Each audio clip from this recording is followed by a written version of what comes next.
Amigos, muy buenos días. El tema de la homosexualidad en los seres humanos, no es un asunto de política ni religión o de creencias, no es un problema psicológico ni menos un trastorno psiquiátrico.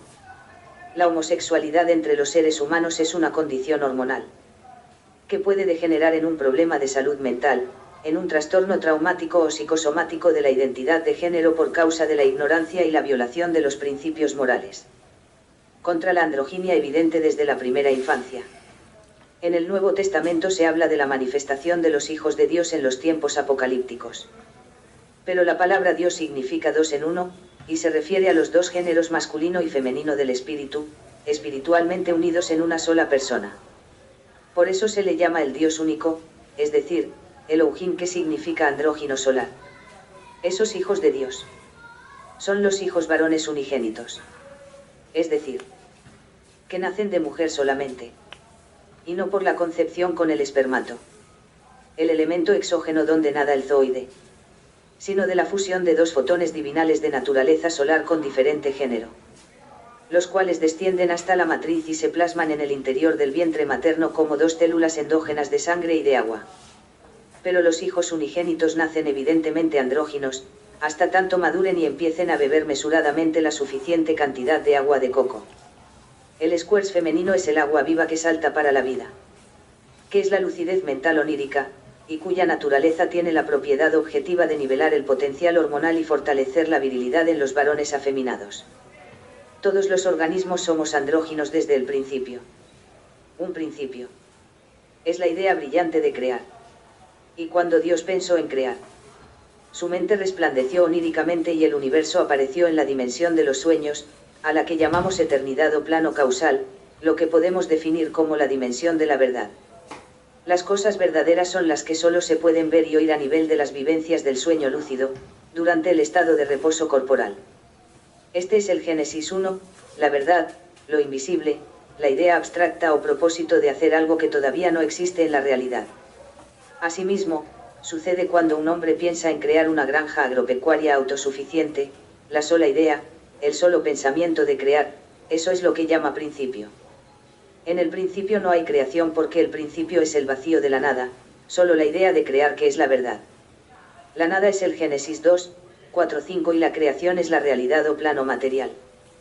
Cuando Dios pensó en crear, no pensó en crear al homosexual, sino que pensó: hagamos al hombre a nuestra imagen conforme a nuestra semejanza. Este pasaje bíblico es una metáfora, acerca del principio.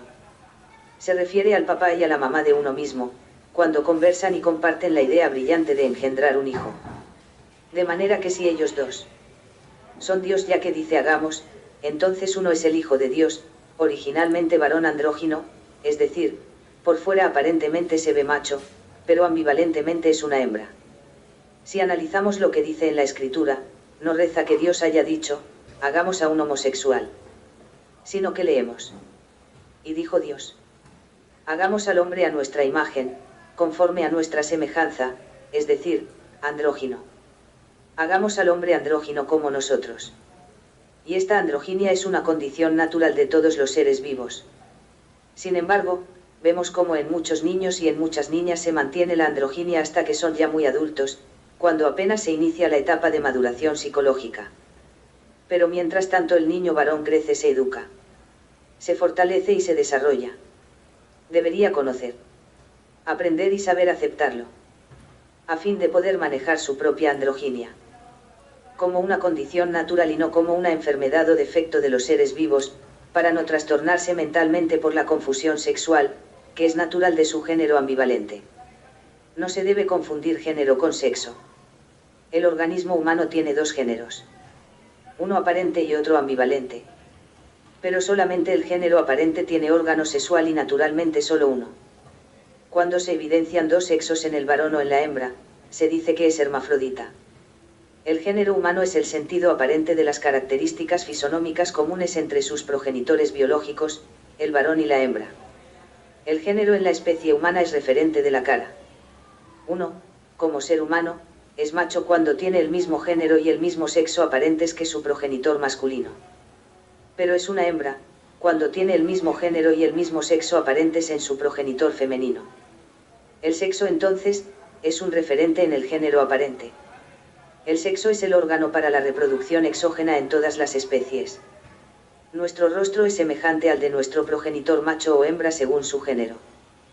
Pero nuestro órgano reproductor es semejante al de nuestro padre o nuestra madre según nuestro género. Si nuestro órgano reproductor es semejante al de nuestro padre, entonces somos uno, porque ese uno es macho. Pero si nuestro órgano reproductor es semejante al de nuestra madre, entonces no somos uno sino una, porque una es hembra.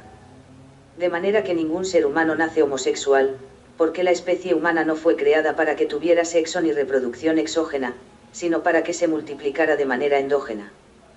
Pero en su confusión mental por causa de su androginia innata, la mente de la criatura humana se trastorna y se altera su capacidad para identificarse correctamente como macho o como hembra de su especie. Y bajo la injerencia mental obscena. Otras de haber sufrido un acceso carnal violento. Su androginia es sellada como un decreto y marcada tenebrosamente con el discurso de la falsa ideología de la diversidad de géneros. Que lo hará adicto a la fornicación y el comportamiento anómalo de querer parecerse a los animales e imitar el comportamiento de algunas especies con una inteligencia inferior. Y que se caracterizan por practicar entre ellos algunas cosas que dentro del ámbito de su especie les son naturales. Un saludo fraternal desde Colombia.